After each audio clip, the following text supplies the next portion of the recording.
नमस्कार, cook with निशूमध्ये मी निशू तुम्हा सर्वांचं स्वागत करते। आज आपण कुरमुऱ्यांपासून एक कुरकुरीत असा पदार्थ बनवणार आहोत। सर्वप्रथम तर इथे मी साधारणतः 4 ते 5 कप पूर्ण भरून इतके कुरमुरे घेतलेले आहेत। कुरमुरे आणि पोहे जेव्हा आपण कोणतेही चिवडा किंवा कोणतेही पदार्थ बनवतो तेव्हा कधीही चाळून घ्यायचे, जेणेकरून त्याच्यामधली जी पावडर असते ती निघून जाते।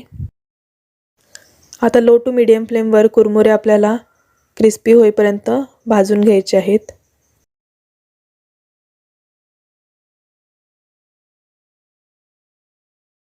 अगदी 4 ते 5 मिनिटांमध्ये कुरमुरे छान क्रिस्पी होतात।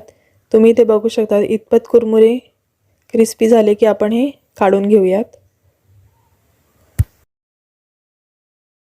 अगदी सहज कुरमुरे ते फुटतायत, म्हणजे छान ते कुरकुरीत झालेत। आता आपण हे कुरमुरे एका प्लेटमध्ये काढून घेऊयात। आता त्याच कढईमध्ये मी साधारणतः इथे 1 ते 1.5 पळी इतकं तेल घेतलंय आणि त्यामध्ये मुठभर इतके शेंगदाणे तळून घेणार आहे। इथे शेंगदाण्यांचं प्रमाण तुम्ही तुमच्या आवडीनुसार कमी जास्त करू शकता।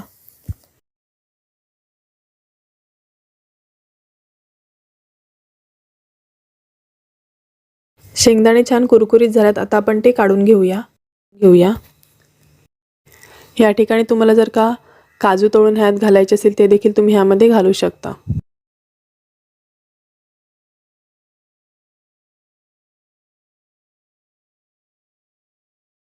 आता हे कुरमुरे ह्या मसाल्यामध्ये चांगले मिक्स करून घेऊयात। इथे मी गॅस एकदम मंद ठेवलाय आणि सर्व हे साहित्य मिक्स करून घेते। कुरमुरे आपण कुरकुरीत करून घेतल्यात, परंतु ह्या मसाल्यामध्ये मिक्स करताना थोडेफार ते कदाचित मऊ वगैरे पडू शकतात, त्यामुळे आपण अगदी मंद गॅसवर हे सर्व कुरमुरे ते व्यवस्थित मिक्स करून घेऊयात, जेणेकरून ते कुरकुरीतच राहतील।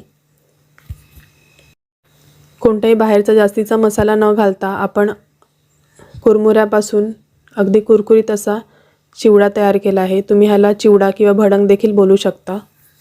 प्रत्येक भागामध्ये ह्याला वेगवेगळं नाव असू शकते किंवा करण्याची पद्धत देखील वेगळी असू शकते।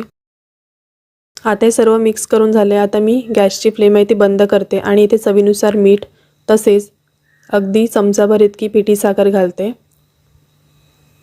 तुम्हाला जर का गोडवा जास्त आवडत असेल चिवड्यामध्ये तर तुम्ही जास्त पिठी साखर देखील वापरू शकता। कुरमुरे गरम असताना त्यामध्ये पिठी साखर आणि मीठ घातल्यामुळे ते व्यवस्थित चांगली सर्व कुरमुऱ्यांना लागते। इथे फक्त आपण काश्मीरी लाल मिरची पावडर वापरले। तुम्हाला जर का तिखट हवं असेल तर तुम्ही थोडासा घरगुती मसाला देखील ह्यामध्ये पाव चमचा